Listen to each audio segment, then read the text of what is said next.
We're covering 16 sneaky players for you to target in your drafts this year for your fantasy leagues. These players are going underdrafted. They're super cheap. They're going cheaper than usual compared to previous years. And you want to capitalize on that. And you want to win right now. You want to win your drafts. You want to do that. That's why you need to hit that subscribe button right now. Because you want to win your drafts. You want to win the waiver wire. You want to win it setting your lineups. I'm going to help you do that all season long. And it's going to be right here on this channel. You don't want to miss out. Click that button with the mouse, tap it with your finger, whatever you got to do, just get it done. John Cena's back here watching you. You don't want to disappoint him. You don't want him upset. So just hit that button. Let's get it moving. But let's look at these 16 sneaky players. First off, we're going to be looking at Mike Evans, wide receiver 35 in ADP. And reason why he's fallen in drafts is because of Baker Mayfield and those YOLO balls. And people are scared off by that. And I'm going to tell you from firsthand experience, I've been in drafts, and he has just fallen past that point in ADP. In a lot of my drafts, wide receiver 40, wide receiver 45, just keeps falling to a point where I just watch him, and I'm like, I'm not going to draft him. I'm going to watch what everybody else is going to do, and he just falls like a rock. I don't know if everyone else is playing the same game, the Mike Evans chicken game, but I'm playing that, and I'm going to tell you from that experience, he falls in drafts, and you're going to catch him at a discount. People are scared of Baker Mayfield, but there are some things to look at here. He had a 20% target share last year, 36% share of the air yards. He was third in deep targets last year. He is 9 route city. He gets downfield, catches deep balls. Baker Mayfield likes to throw deep balls. I think he was 6th in deep ball attempts last year. That's a good marriage right there. So all in all things going, all things healthy with these players, and Mike Evans is on the field. Look for him to have some spike weeks.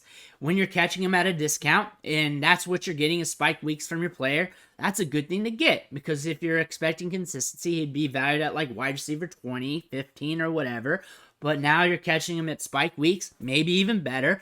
That's something good to get at a discount. Wide receiver 35 or later. This is from Underdog Fantasy. All the ADPs I'm talking about will be from there because it's consistent drafting from that site. And we don't have consistent drafting with money on the line from any of the sites right now. So let's use that and just play it off going forward. And we'll get new ADP come August when other sites start drafting. But Mike Evans, I'm telling you right now, is going to be a huge discount. Another huge discount. Drake London, wide receiver 23. But if you're playing in leagues this August with Marge from accounting or Ted from IT, you're going to catch him a little bit cheaper because people are scared of Desmond Ridder right there. They're scared of him. However, Drake London, 29% target share, 29% share of the air yards.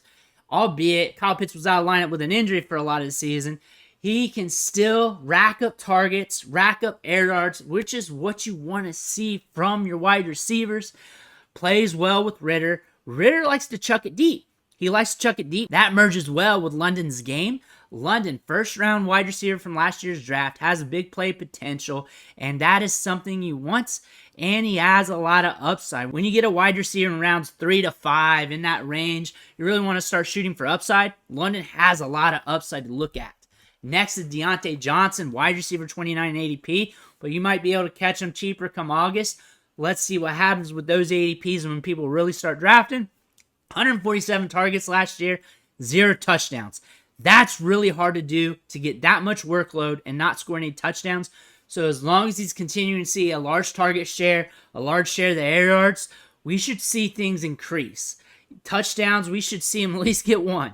Maybe 3 to 5 at most, maybe 6 or 7. But he should be scoring some touchdowns this year. That should increase his points per game, should increase his upside per game as well. He's seeing 87 air yards per game last year. If he continues with that, with a 27 or 25% target share, maybe even 22, 23% target share, look for him to be productive. Look for him to give you a good return on investment. Next player who's going cheap, DeAndre Hopkins. And I want to tell you this from experience. He's going cheaper than wide receiver 24, and he's going to be going cheaper in your basic redraft leagues. On Underdog with the Sharps playing and drafting, he's going a little higher, but his target share is very high throughout his career. He's always been good. He's going to see a lot of targets here in Tennessee. He's going to see a large target share, and there's 141 vacated targets there with Bobby Trees going to the Texans, so there's going to be ample amount of opportunity. And then there's also Treylon Burks. Treylon Burks, wide receiver 40 right now in ADP. I imagine he's going to be cheaper. The thing about him, targeting him, you might be able to catch him off the waiver wire weeks like 3 to 5 or something like that, and you might be able to stash him. I look for him as a big play potential, and then also as a handcuff or an alternative play if something happens to Derrick Henry, because they may ramp up the pass game in those scenarios. They're 4th worst in the league when it comes to pace of play, slow volume passing offense. DeAndre Hopkins should soak up the targets. A lot of people are scared of Treylon Burks, but you got to understand, young prospect, can get you yards after the catch, probably be 2nd or 3rd in line in targets here on the team, depending on how they want to target the tight end.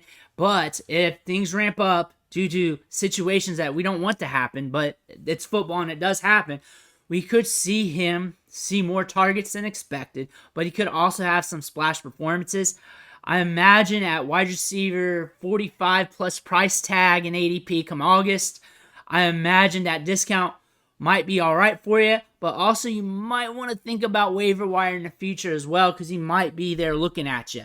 Next, Dalton Schultz, tight end 14 in ADP. We're getting CJ Stroud right now with the Texans. Still a rookie quarterback, but a good arm. Slings it downfield. Might end up targeting the tight end.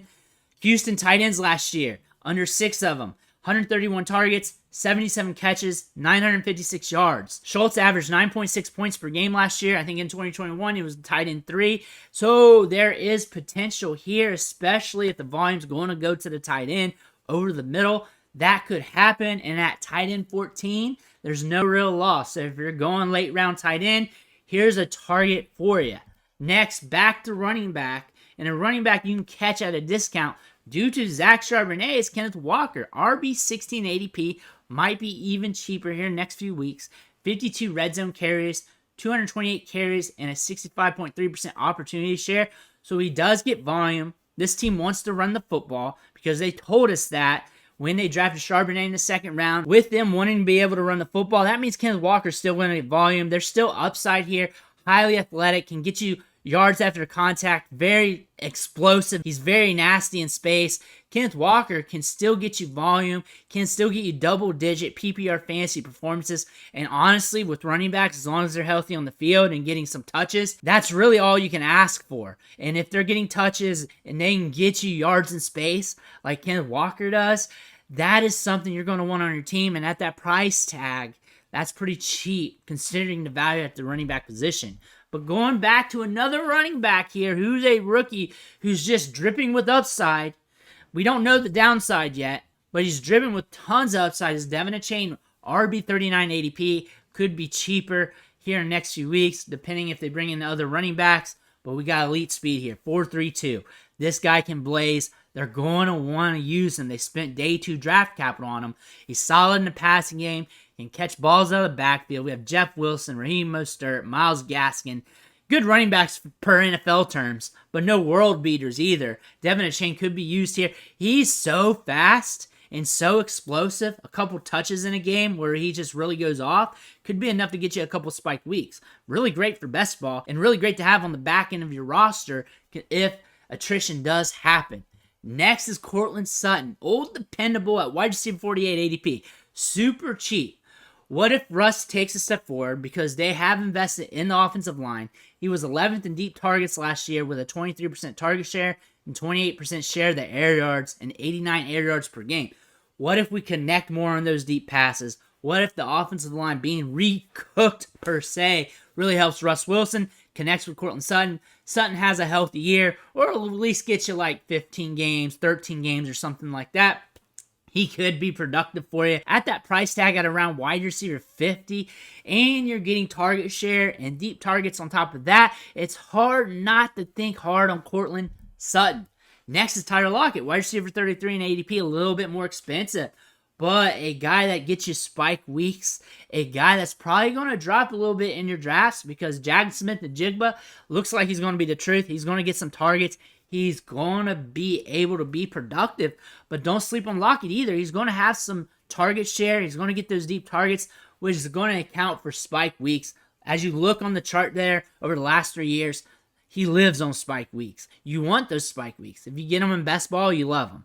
If you like to play matchups with wide receivers and hope for the best, or if you got him on the back of your depth chart or the middle part of your depth chart at wide receiver and you're really playing with your flex, that is something you want too, because if he hits and you get one of those green candlesticks for that week, you're probably winning your matchup. You're probably winning that matchup. Next, Marquise Brown, wide receiver 31 from ADP. I'm expecting a slow volume passing offense here, just a slower offense in general. DeAndre Hopkins gone. Over 100 air yards per game last year was Marquise Brown. He's always getting air yards. That's his game. He's got speed. He's got nuance. He's going to get target share in this offense. He should be steady as long as he's healthy on the field.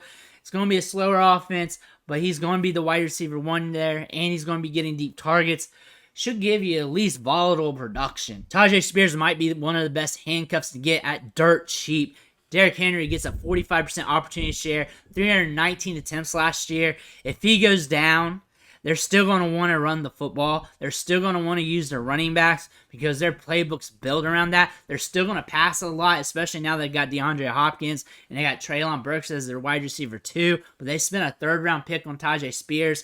TYJAE Spears, go check the tape, go check the highlights, go check the Senior Bowl. This guy runs well. He's very smooth, catches the ball in the backfield. He also has knee issues that could impact the longevity of his career, so they're going to want to use him early to really maximize his potential. So we could see him used early and often as well. But with Derrick Henry there, watch what happens there throughout the season. Watch who's getting touches behind Derrick Henry, and then if something happens to him, we might be seeing the TYJAE Spears show. Tank Bigsby, running back 46 in ADP. He's going to be used in passing him a little bit more than expected. I get it, Travis Etienne is there, but we also like him too. But you can also like Tank Bigsby. One, he's free. Two, he's part of this Jaguars offense. This offense moves the football. They're going to be in goal line situations. They're going to pound him between the tackles. He's a third-round pick, day 2 draft capital, which means they want to use him. They invested in him.